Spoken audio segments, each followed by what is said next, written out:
நெருங்கிய நண்பர் இல்லைன்னா நெருங்கிய உறவினர் மச்சான்னு வச்சிங்களேன், அவர் வந்து கேட்குறார், என்னங்க நான் ரொம்ப கஷ்டப்பட்டுக்கிட்டு இருக்கேன், கொஞ்சம் பணம் கொடுங்க, நான் ஒருத்தருக்கு அர்ஜெண்ட்டாக கொடுக்கணும், என்கிட்ட பணம் இல்லைப்பா, நானே இப்போ ரொம்ப கஷ்டப்பட்டுக்கிட்டு இருக்கேன் அப்படின்னு நீங்கள் சொல்கிறீங்க.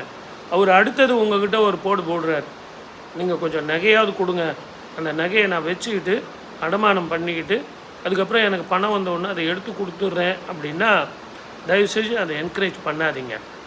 நீங்கள் வேணால் அடமானத்தை வச்சு அந்த பணத்தை வாங்கி அவர்கிட்ட கொடுத்துருங்க. பணமாக கொடுங்க, நகையாக கொடுக்காதீங்க. ஏன்னா உங்கள் உறவு மட்டும் போகிறது இல்லை, அந்த நகையும் திருப்பி வராது. பொதுவாகவே நான் தங்கத்தினுடைய குணத்தை சொல்லியிருக்கேன், அது ஈர்க்கும் குணமுடையது. அது எந்த பேங்க்கில் எந்த ப்ரைவேட் பார்ட்டியில் அதை எடுத்துகிட்டு போய் வைக்கிறாங்க, அவங்க எப்படிப்பட்ட லாக்கரில் வைக்கிறாங்க, இதெல்லாம் நமக்கு தெரியாது.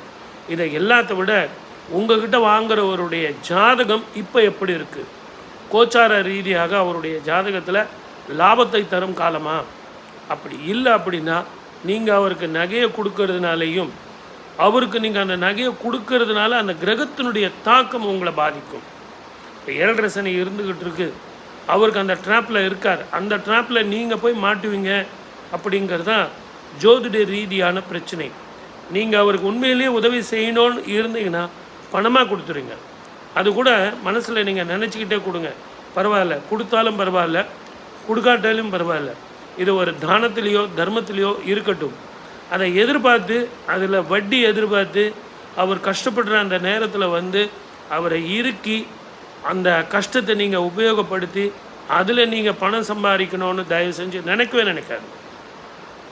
அதே மாதிரி தான் உங்கள் வீட்டு நகையை எடுத்து நீங்கள் உங்கள் வீட்டு மகாலட்சுமியை உங்களோட வீட்டு செல்வத்தை கொடுக்குற மாதிரி அது அர்த்தம். ஆகவே தயவு செஞ்சு அந்த தப்பு பண்ணாதீங்க. நீங்கள் உதவணும்னு இருந்தால் தாராளமாக நீங்கள் யூஸ்வலாக எங்கே நீங்கள் வந்து உங்கள் நகையை வச்சு பணம் வாங்குவீங்களோ அங்கே போய் பணம் வாங்கிக்கிங்க, அந்த பணமாக அவர்கிட்ட கொடுங்க. அப்போ கூட நீங்கள் அவர்கிட்ட அந்த பேங்க்கில் கொடுக்குற வட்டியை எனக்கு கொடுங்க அப்படின்னு வட்டியை எதிர்பார்த்து கொடுக்கவே கொடுக்காதீங்க. அந்த வட்டியை எதிர்பார்த்து நீங்கள் கொடுத்தீங்கன்னா அவருக்கு நடக்கும் அந்த மகாதிசையினுடைய தாக்கங்களும் 7.5 சனி, அஷ்டம சனி, அர்த்தாஷ்டம சனியினுடைய தாக்கங்களும், ராகு கேதுவனுடைய தாக்கங்களும், கோச்சார ரீதியான பலன்களும் உங்களை பாதிக்கத்தான் செய்யும். ஆகவே இதை நீங்கள் நல்ல மனசில் வச்சுக்கிட்டு பண்ணுங்கள். அவங்களுக்கு உதவுங்க, நான் வேண்டான்னு சொல்ல, பணமாக கொடுங்க, தங்கமாக கொடுக்காதீங்க, பொருளாக கொடுக்காதீங்க. அது உங்களுடைய உறவையும் கெடுக்கும், உங்களுடைய மனசையும் கெடுக்கும், தேவையில்லாத குடும்பத்தில் பிரச்சனை வரும். அதை விட என்கிட்ட இல்லைங்கன்னு சொல்லிடுங்க, பிரச்சனையே இல்லை. சப்ஸ்கிரைப் பண்ணுங்கள்.